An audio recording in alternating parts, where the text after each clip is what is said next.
Iya, hari ini saudara saya masih berbicara tentang mengucap syukur di dalam hidup kita. Seringkali ini adalah hal yang biasa, tetapi ya itu dampaknya dan kuasanya itu luar biasa. Ya, saya berjumpa dengan orang dan dia berkata, "Bu, saya ini sudah lama loh tidak bersyukur. Padahal setiap minggu ke gereja loh. Tapi nggak bersyukur dengan hidupnya." Seringkali kita ini sebagai orang percaya, kita beribadah, kita pelayanan, tapi kita lupa bersyukur. Ya, karena tanpa ucapan syukur, semua yang kita lakukan itu tidak berkenan pada Tuhan. Ya, betapa pentingnya ucapan syukur, saudara.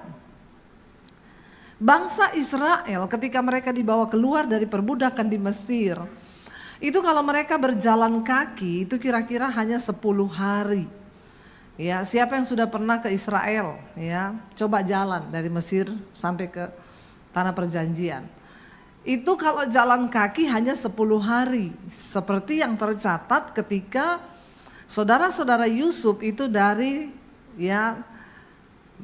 tanah Kanaan mereka menuju ke Israel untuk ke Mesir, ketemu dengan Yusuf itu 10 hari perjalanan, berjalan kaki. Tetapi apa yang membuat bangsa Israel harusnya akhirnya cuma 10 hari jadi 40 tahun?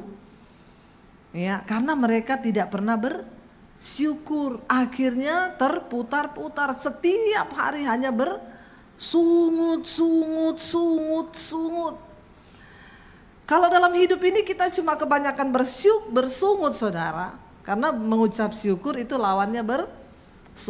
Orang yang suka bersyukur pasti tidak bersungut-sungut. Tapi orang yang rajin bersungut-sungut pasti tidak pernah bersyukur. Nah, sekarang saudara nih yang rajin apa nih? Ya, orang yang bersungut-sungut itu hanya akan memperlama, memperpanjang, menghalangi janji Tuhan terjadi atas hidupmu. Ya, kalau bangsa Israel hari itu tidak bersungut-sungut tapi mereka bersyukur dengan sebuah keadaan, itu dipersingkat, saudara, cepat mereka mengalami janji Tuhan. Tapi apa yang membuat mereka akhirnya lama, bahkan terputar selama 40 tahun, dan kita tahu bersama, ya, satu generasi yang keluar dari Mesir itu mati di padang gurun, hanya orang-orang yang dilahirkan di padang gurun itu yang berumur 20 tahun ke bawah itu yang boleh masuk ke tanah perjanjian. Artinya apa? Tuhan mau menghabiskan satu generasi ini yang hidupnya itu penuh dengan sungut-sungut. Ketika mereka di jalan tidak makan daging, mereka marah-marah sama Musa. Musa, kenapa kita ini engkau bawa ke padang gurun? Dulu di Mesir walaupun kita jadi budak, kita makan daging terus, makanan enak. Ya, mending kita pulang saja ke Mesir. Orang yang cenderung bersungut itu susah menerima keadaan yang sulit.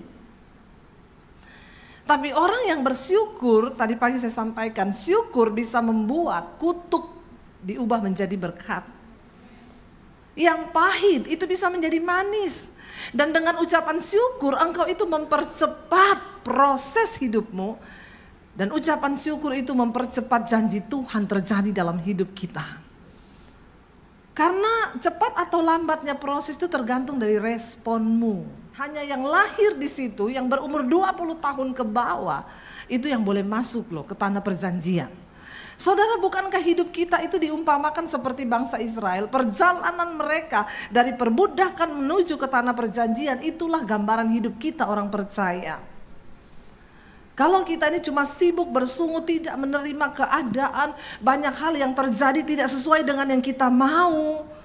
Tadi pagi saya sampaikan, hidup ini bukan bicara soal apa yang kita mau, tapi apa yang Tuhan mau. Amin.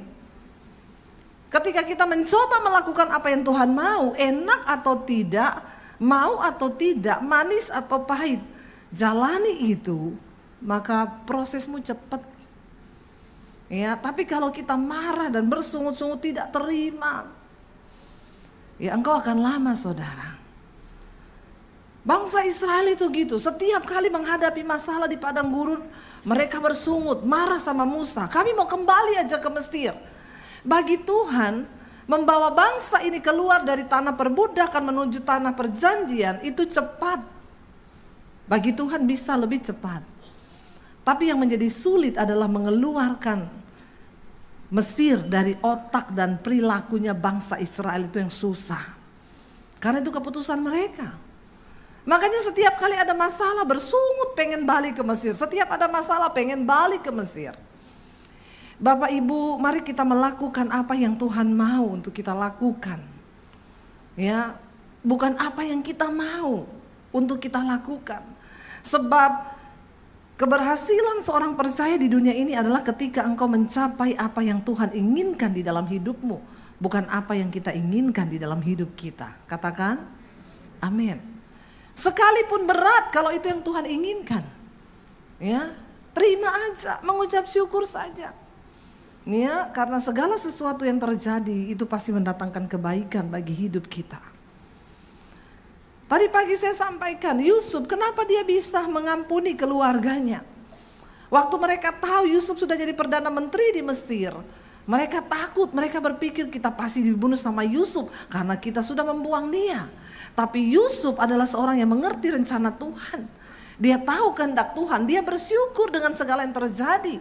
Makanya ketika dia bertemu dengan saudara-saudaranya yang membuang dia tidak marah, dia peluk mereka dan dia berkata, aku bersyukur. Karena engkau membuang aku, engkau sudah dipakai Tuhan untuk membuang aku. Karena itu hari ini aku menjadi seperti aku ada dan rencana Tuhan digenapi dalam hidupku. Itu berkat kamu sudah buang aku. Orang yang bersyukur akan selalu melihat rencana Tuhan yang besar di balik setiap proses yang dia alami. Tapi orang yang tidak bersyukur, semuanya menjadi pahit. Semua menjadi pahit. Bahkan berkat sudah di depan mata, tapi dia nggak bisa mensyukuri itu. Bahkan kebaikan pun akan menjadi keburukan. Yang manis pun akan menjadi pahit bagi orang yang bersungut-sungut. Tapi bagi orang yang mengucap syukur, yang pahit itu bisa menjadi manis. Kutuk bisa menjadi berkat. Amin saudara. Ya, kalau kita lihat saudara, mari kita buka bersama ya satu ayat firman Tuhan, saya pengen kita baca sama-sama. Mari kita buka bersama di dalam Filipi pasal 2 ayat yang ke-14 sampai ayat yang ke-16. Filipi pasal 2 ayat yang ke-14 sampai dengan ayat yang ke-16. Apa kata firman Tuhan di sana? Kita mau saudara ya, biar hidup ini kita nih berubah. Jangan cuma dengar firman ya dari kecil jadi Kristen tapi gak pernah berubah karena gak mau jadi pelaku firman. Kita baca bersama Filipi 2 ayat 14, berkata di sana 1, 2, 3. Lakukanlah segala sesuatu dengan tidak bersungut-sungut dan berbantah-bantahan. Ayat 15. Supaya kamu tiada beraib dan tiada bernoda sebagai anak-anak Allah yang tidak bercela di tengah-tengah angkatan yang bengkok hatinya dan yang sesat ini. Sehingga kamu bercahaya di antara mereka seperti bintang-bintang di dunia. Ayat 16.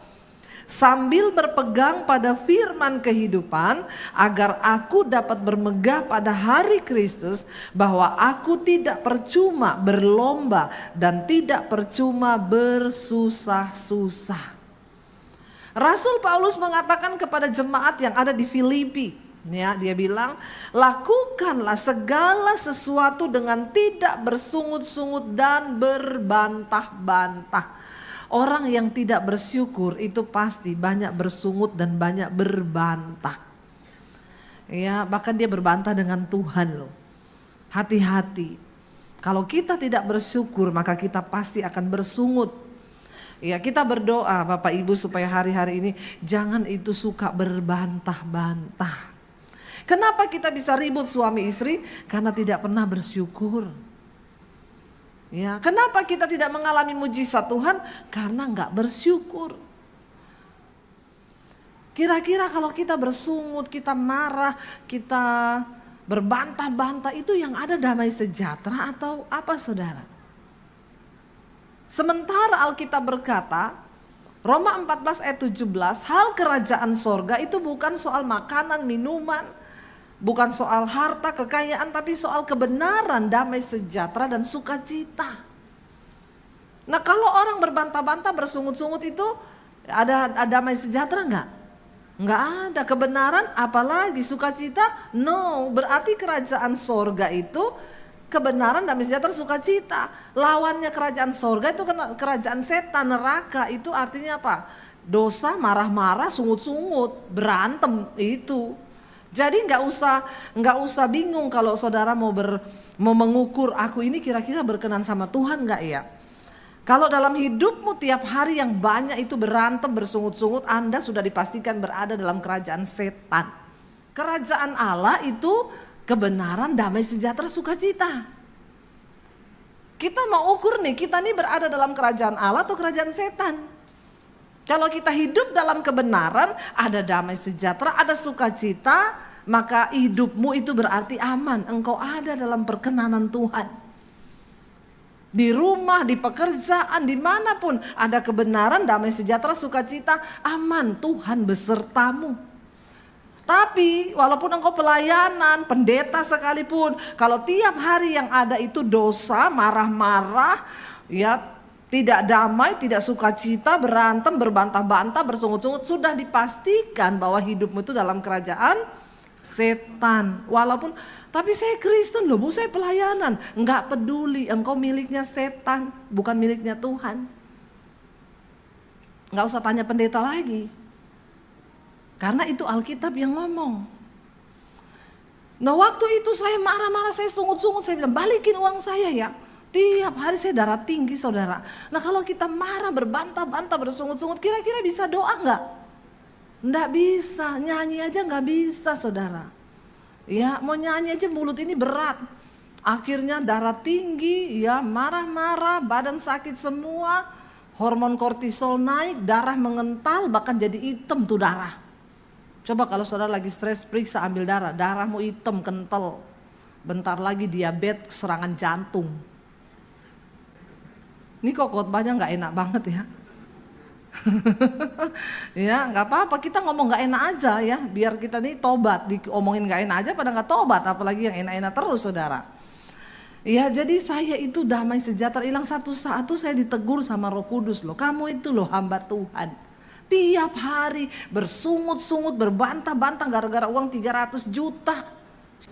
Buat saya tuh uang banyak loh saudara, 300 juta. Satu kali saya bertanya, iya Tuhan, saya tahu saya ini sudah kehilangan damai sejahtera, saya berbantah, saya bersungut, saya ini, aduh pokoknya tapi Tuhan bagaimana ya? Lalu saya bertanya, kenapa Tuhan izinkan ini terjadi? Ini uang saya pakai buat bangun studio loh Tuhan, dan ini uang banyak loh. Lalu Roh Kudus tuh ngomong di hati saya, kamu kalau ada orang ditipu, lalu konseling sama kamu, terus kamu jawabnya apa? Saya ingat ada yang konseling sama saya, Bu, uang saya dibawa lari teman saya Bu, sekian M. Apa yang harus saya lakukan Bu? Saya jawab dengan lantang, Pak, yang terpenting itu damai sejahtera. Uang itu bisa dicari Pak, tapi damai sejahtera, sukacita itu produk sorga yang gak bisa dibeli dengan uang. Bapak marah-marah kehilangan damai, Bapak sakit, Bapak kehilangan sukacita. Buat apa punya banyak uang tapi hidup begitu? Saya kayak ditampar waktu diingetin Roh Kudus loh. Terus Tuhan tuh bilang, nah sekarang kamu bisa menasihatin jemaat begitu. Kamu sendiri sekarang mengalami. Bisa nggak kamu melakukan seperti yang kamu nasihatin ke jemaat? Sekarang aku tuh melihat sikap hatimu. Kamu bisa nggak bersyukur waktu itu terjadi? Lalu Tuhan tuh ngomong, lepaskan pengampunan. Ya, jaga damai sejahtera, jangan bersungut, jangan berbantah. Waktu engkau sudah berjalan di dalam kebenaran, sesuatu yang buruk menimpa itu berarti seizin Tuhan. Kita nih kadang pinter hafal ayat. Tapi ketika sesuatu terjadi kita suruh melakukan tuh susah saudara. Nah Tuhan tuh selalu bilang kamu tuh pengkhotbah. Kalau kamu mengkhotbahkan yang belum kamu alami, itu kamu pengkhotbah katanya-katanya. Tapi kalau kamu mengalami dulu baru kamu khotbahkan, itu jadi hidupnya. Saya gak punya pilihan lain. Tuhan bilang lepaskan pengampunan. Waduh, ayat tuh berbicara banyak. Di mana hartamu berada, di situ hatimu berada. Lupakan 300 juta itu. Aduh, saya nyesek saudara. Saya bilang, iya Tuhan, ya udah, saya mau melupakan, saya mau mengampuni orang itu. Lalu Tuhan itu spesifik sekali loh, ya. Roh Kudus menuntun saya begini, kalau kamu sudah mengampuni, kamu WA sama orang itu. Kamu bilang bahwa kamu sudah mengampuni. Saya bilang enggak usah lah, yang penting kan saya sama Tuhan sudah beres. Ngapain saya WA dia, kesenangan. Tuhan bilang WA, lalu saya WA, saya enggak mau rugi, saya curcol sekalian, curhat colongan. Saya bilang, kamu tahu enggak, saya tuh kepahitan loh sama kamu. Saya tuh benci sama kamu. Kenapa kamu bawa lari uang saya 300 juta? Kalau kamu tidak bertobat, terkutuk loh hidupmu. Padahal cuma disuruh Tuhan tuh ngomong mengampuni loh. Dasar manusia ya. Sekalian curhat saya, biar plong kan. Kamu itu ya, saya kepahitan, saya kecewa. Ya bertobat kamu, gak bertobat terkutuk kamu. Lalu di bawah mulai masuk paragraf baru. Tapi hari ini Tuhan menegur saya. Saya gak boleh kepahitan sama kamu. Tuhan suruh saya melepaskan pengampunan.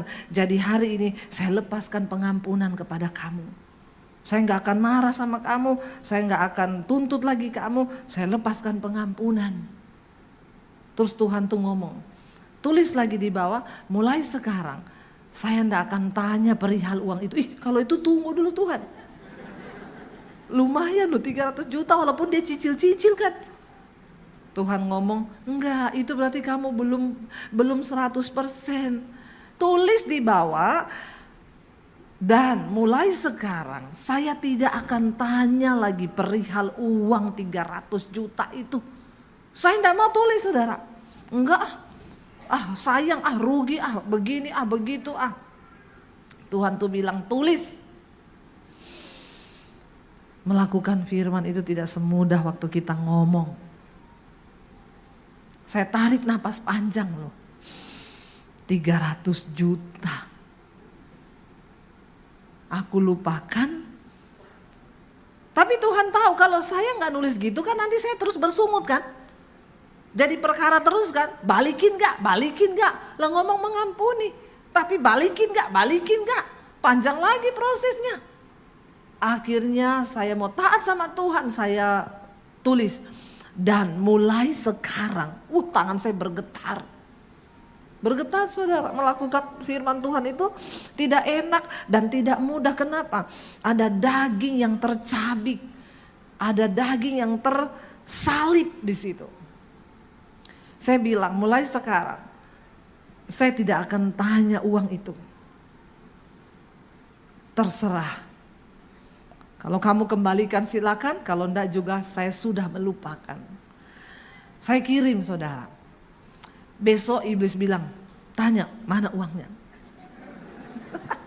Memang setan itu ya, setan. Saya bilang enggak, kan saya sudah tulis begitu. Saya kirim aja.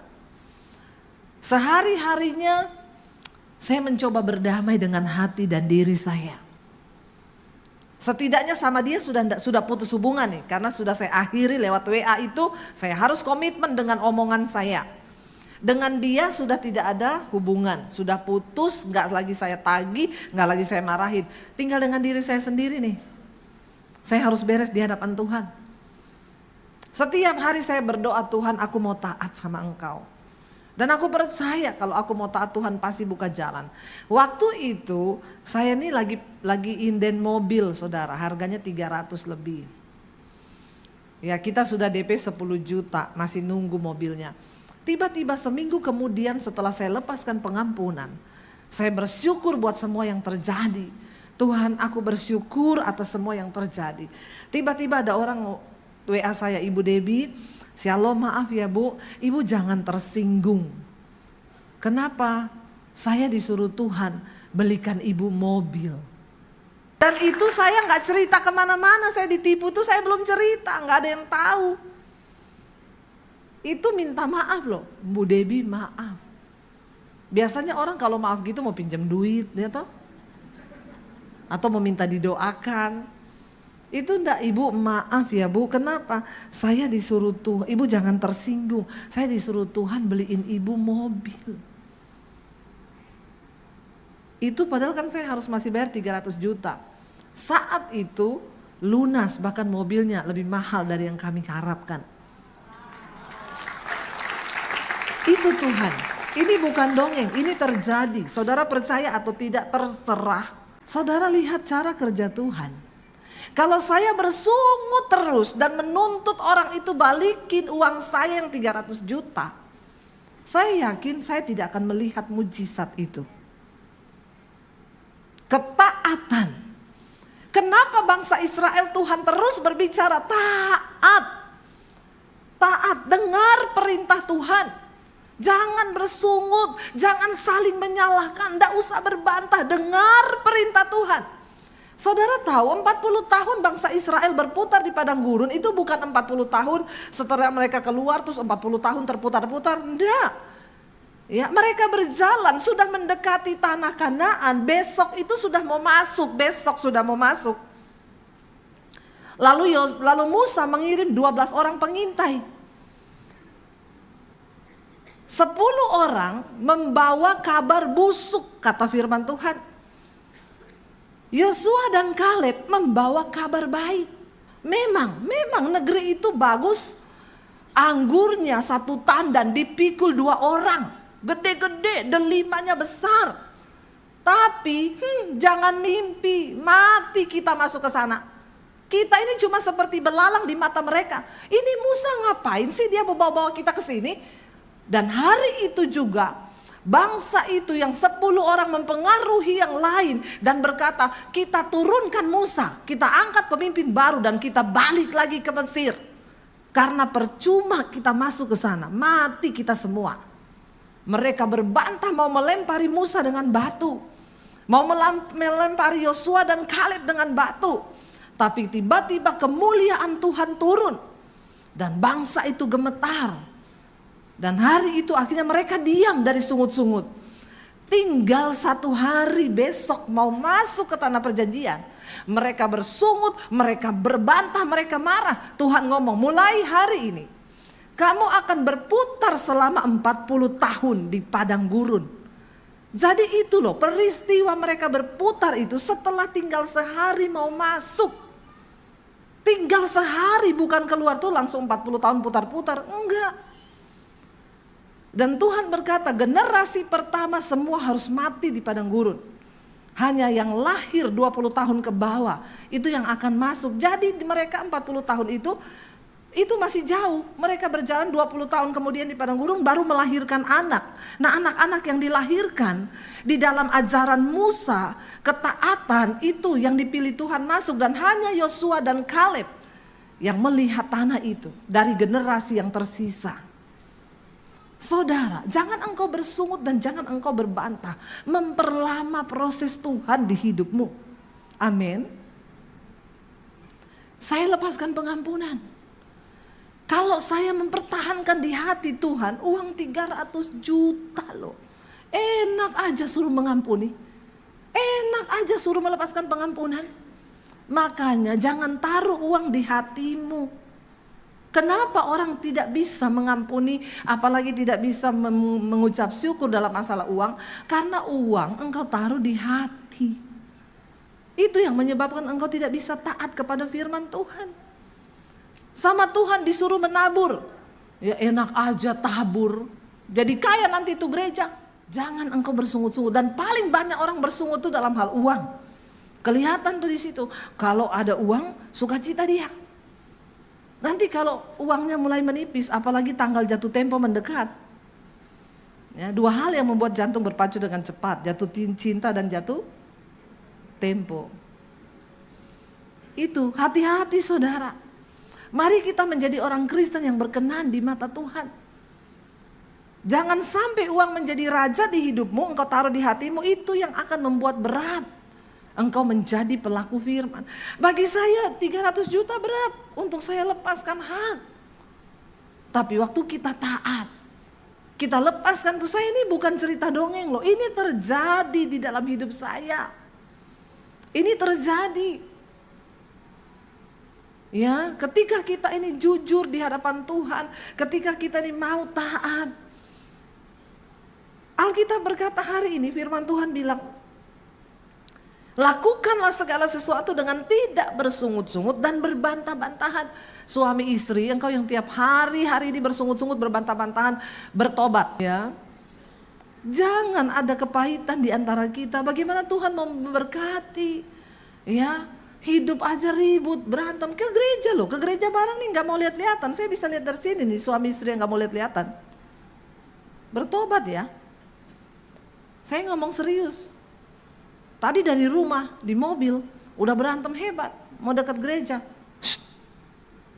Hapus air matamu. Udah deket gereja. Nanti kelihatan orang gak enak, pakai bedak lagi, pakai lipstik lagi. Padahal di mobil tadi, ya udah mau apa, kita cerai aja. Udah deket gereja, cepet lap air matamu.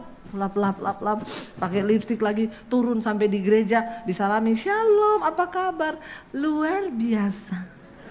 Hati-hati ya, hidup kita ini banyak saksi. Banyak sekali saksi, nggak usah pencitraan jadi anak Tuhan. Nggak usah pencitraan jadi orang Kristen. Nggak usah pencitraan lu jadi pengerja. Kalau hidupmu tidak berkenan pada Tuhan, nggak ada guna, tidak diberkati. Bilang amin. Iya, ayo hidup dalam damai sejahtera. Dalam rumah tangga jangan ada sungut-sungut, tidak bersyukur, berbantah-bantah kata firman Tuhan. Makanya kita nggak diberkati Tuhan. Dikatakan di sana, lakukanlah segala sesuatu dengan tidak bersungut-sungut dan berbantah-bantah. Supaya apa? Supaya kamu itu tiada beraib. Ayat yang ke-15 ya. Supaya kamu tiada beraib dan tiada bernoda sebagai anak-anak Allah yang tidak bercela di tengah-tengah angkatan yang bengkok hatinya dan sesat ini. Jadi ternyata kita ini lagi ada di dalam zaman angkatan yang bengkok hatinya dan sesat. Dan Alkitab itu berkata kalau kita hidup tidak bersungut dan tidak berbantah, kita ini tiada beraib dan tiada bernoda di hadapan Tuhan loh. Ini nggak ditulis begini, maka ya kamu itu jangan bersinah, jangan ini supaya kamu tiada beraib dan tiada bernoda. Ternyata dosa bersungut-sungut dan berbantah-bantah itu juga serius di hadapan Tuhan. Dan bisa menjadi aib yang akan membuat kita ini tidak tercatat sebagai anak-anak Allah. Katakan amin. Alkitab berkata, di mana orang hidup rukun bersama, maka kesanalah berkat Tuhan itu akan diperintahkan. Jangan bersungut-sungut, jangan berbantah-bantah. Saya dengan suami saya punya komitmen, berantem 5 menit cukup. Amin. Kalau jiwamu sehat dan jiwamu itu dikendalikan oleh firman Tuhan, itu akan menjadi mudah. Ya. Marah-marahan, diam-diaman, udah 5 menit loh. Ayo kita berdamai. Ayo kita taklukkan amarah, ayo kita doa bareng. Berkat Tuhan mengalir. Jangan ada orang Kristen tuh berantem sampai 1 minggu gak omongan. 1 bulan gak omongan. Jangan ada di sini loh ya. Bagaimana berkat Tuhan bisa dicurahkan dalam hidupmu kalau kita tuh hidup seperti itu? Ya. Dikatakan supaya kita tiada beraib dan tiada bernoda sebagai anak-anak Allah yang tidak bercela. Tidak bercela. Ya, karena ingat kerajaan Allah kebenaran, damai sejahtera, sukacita. Kerajaan setan marah-marah, bersungut-sungut, berbantah-bantahan. Dan dikatakan di situ sehingga kamu itu bercahaya di antara mereka seperti bintang-bintang di dunia. Loh, kita ini bercahaya waktu kita tuh gak bersungut-sungut, gak berbantah-bantah, tapi belajar bersyukur. Ya, belajar bersyukur. Saya gak tahu, ini khotbah ini baru saya dapat tadi pagi loh, waktu saya ada di ruang pembicara. Ya, mungkin Tuhan itu tahu ya, kita ini sudah jarang bersyukur. Padahal bersyukur itu mendatangkan berkat yang luar biasa. Kita lihat bersama 1 Tesalonika pasal yang ke-5 ayat yang ke-18. Kita baca sama-sama saudara. 1 Tesalonika pasal yang kelima ayat yang ke-18, firman Tuhan berkata di sana 1, 2, 3, mengucap syukurlah dalam segala hal, sebab itulah yang dikehendaki Allah di dalam Kristus Yesus bagi kamu. Apa yang Tuhan kehendaki dari hidup kita? Kenapa kita ke gereja? Kenapa kita baca Alkitab? Supaya kita mengerti kehendak Tuhan. Apa kehendak Tuhan? Ternyata mengucap syukur dalam segala hal. Tadi pagi saya sampaikan, kita itu sering kali ya, kita ini sudah harus kita buang itu tradisi. Tuhan bilang kan bersyukur dalam segala hal. Kita tuh kadang dengar orang undang ya, nanti malam ke rumah saya ya, ada apa? Ucapan syukur. Ucapan syukur apa ya? Saya beli rumah baru. Tapi kita gak pernah dengar, nanti datang ya, ada apa? Ucapan syukur. Kenapa? Saya terpaksa harus jual rumah karena keadaan keuangan saya yang buruk. Pernah gak saudara dengar begitu? Adanya, datang ya nanti kita makan-makan, ucapan syukur, ibadah. Ucapan syukur ibadah apa? Suami saya naik pangkat, naik gaji juga loh, dapat tunjangan, dapat fasilitas, bersyukur. Tapi kita gak pernah dengar ada orang bilang, nanti datang ya ucapan syukur di rumah saya. Kenapa? Suami saya dipecat. Ya. Kita dengar orang berkata, ayo datang nanti ibadah ucapan syukur. Ya kenapa? Suami saya tuh loh, usahanya sukses, malah sekarang dibukakan lagi usaha-usaha baru. Tapi gak pernah ada orang bilang, datang ya ucapan ibadah syukur nanti malam. Acara apa? Suami saya tuh loh bangkrut. Padahal Tuhan bilang, mengucap syukurlah dalam segala hal. Kenapa? Karena di balik semua peristiwa yang terjadi di hidup kita, itu Tuhan punya rencana. Tuhan punya rencana. Makanya ada yang datang, Bu Debbie doakan ya Bu, kita ini usaha 20 tahun Bu, tidak pernah rugi. 20 tahun, baru tahun ini tuh rugi loh Bu. Terus datang sama saya kenapa? Minta didoakan. Minta didoakan apa? Ya supaya untung lagi, enggak usah. Puji Tuhan rugi. Makanya kamu cari saya, kalau untung terus enggak cari saya kan? Kalau untung terus nggak cari Tuhan. Ya, untung terus 20 tahun. Saya bilang gantian dong. Tahun ini Bapak rugi, biar ada yang lain yang untung. Itu baru Alkitabiah. Tapi orang Kristen tuh rakus, maunya untung terus. Padahal Alkitab bilang ada waktu untung, ada waktu rugi. Ada waktunya lahir, ada waktunya mati. Ada waktunya senang, ada waktunya sedih. Itu baru bilang hidupmu tuh seimbang. Waktu untung gak pernah cari Tuhan. Waktu bangkrut, ada yang telepon saya, Bu Debbie, saya tuh mau bunuh diri Bu. Saya selama ini sukses, usaha saya berhasil. Sekarang saya bangkrut Bu. Tiap hari saya mau bunuh diri, tapi gak tahu kenapa muka ibu itu muncul terus. Udah bangkrut baru muka saya muncul saudara. Saya bilang sekali-kali ya Bu, Pak, kalau kamu dapat untung 20M, biar muka saya muncul itu loh. Kenapa cuma mau mati, bunuh diri, bangkrut muka saya muncul, kebangetan gak? Bertobat nih jemaat ini memang. Kalau untung lupa hamba Tuhan, saat mau bangkrut, rugi, mau bunuh diri, ingat muka saya. Ya akeh tunggale. Makanya saya bilang puji Tuhan lah ya, bangkrut akhirnya cari saya toh. Dengerin nih khotbah-khotbah saya biar mengerti apa arti hidup. Sukses bukan hanya bicara tentang kaya. Banyak orang itu cari uang sampai stres. Dapat uang, dia pakai untuk menghilangkan. Cari uang sampai stres, dapat uang dipakai untuk hilangin stres. Itu yang namanya healing. Sakit jiwa lu. Jiwanya aman, dia cari uang sampai stres, sampai depresi. Dapat uang, mau healing dulu. Kenapa lu selama ini sakit jiwa? Baru mau healing. Healing itu di hadirat Tuhan. Mau engkau pergi ke kutub utara, kutub selatan, engkau mau berlibur kemanapun, kalau jiwamu stres, engkau pulang tambah stres karena lebih banyak cicilan. Jadi saudara, arti hidup itu apa? Waktu engkau bisa mensyukuri seberapa yang engkau punya. Itu namanya engkau menemukan arti hidup di dalam Tuhan. Tepuk tangan buat Tuhan. Karena hidup ini bukan soal berapa banyak yang engkau miliki, tapi berapa banyak yang engkau bisa nikmati. Karena orang punya banyak, kalau nggak punya karunia menikmati, kasihan deh lo. Amin. Saya ini loh bersyukur saudara.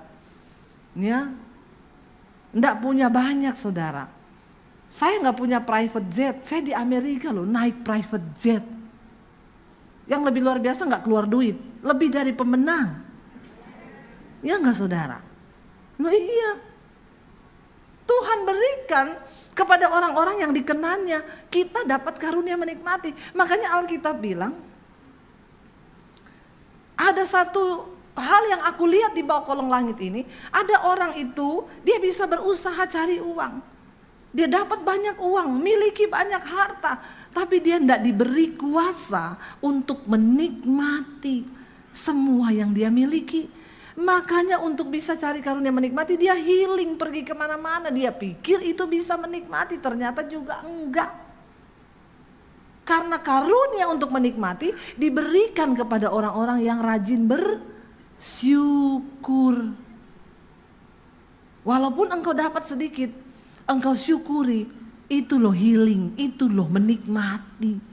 Hidup ini bukan soal seberapa banyak kita memiliki, tapi berapa banyak yang bisa kita nikmati. Sebab banyak orang mendapat banyak, tapi dia nggak bisa nikmati. Kenapa? Karena tidak ada karunia bersyukur. Waktu muda stres, nggak punya uang, cari uang. Cari uangnya sampai stres karena dia pikir uang bisa membuat dia bahagia. Udah tua dia dapat uang, tapi tetap nggak bisa menikmati. Ya ada yang bilang, sate kambing di sana enak loh. Aku nggak bisa makan kambing, kenapa? Darah tinggi. Kasihan kan, dulu miskin nggak bisa beli sate kambing. Sekarang udah kaya, nggak bisa makan sate kambing, kenapa? Darah tinggi. Apa sih arti hidup ini? Ya, saya bersyukur sekarang. Saya kalau lagi drop cari duren, cari sate kambing, itu obat saya. Saudara, arti hidupmu itu apa? Bukan soal berapa yang kau miliki, tapi berapa yang kau nikmati. Makanya mengucap syukurlah dalam segala hal. Bukan cuma yang baik, yang tidak baik pun ketika engkau syukuri. Kayak saya tadi, daripada saya terus berbantah-bantah, mana uang saya, balikin 300 juta, balikin. Saya tidak akan pernah melihat mujizat yang besar di balik itu, kalau saya tidak melepaskan pengampunan dan belajar bersyukur untuk semua yang terjadi. Karena itu Bapak Ibu, ya saya berdoa supaya kita semua menjadi orang-orang yang bersyukur. Saya nggak tahu kenapa Tuhan taruh ini di jemaat ini pada hari ini. Ya, jangan hanya engkau rajin ke gereja, jangan hanya engkau rajin apapun yang kelihatannya sebagai rohani, tapi rajin-rajinlah bersyukur. Karena itu yang dikehendaki Bapa dalam hidup kita. Saya undang para imam musik maju ke depan. Mari, biar hari ini kita mau bilang, Tuhan, kami mau melakukan apa yang berkenan di hati Tuhan. Kami mau Tuhan untuk mendapatkan perkenanan Tuhan itu lewat apa? Lewat ucapan syukur kami. Sekalipun hari ini engkau sedang ada dalam keadaan yang tidak baik. Mungkin usahamu lagi tidak baik. Mungkin rumah tanggamu lagi tidak baik. Mungkin engkau sedang ada dalam masalah yang besar.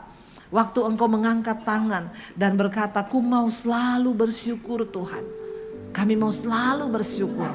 Itu kemenangan dan itulah menikmati. Itulah kebahagiaan hidupmu. Mari bangkit berdiri bersama.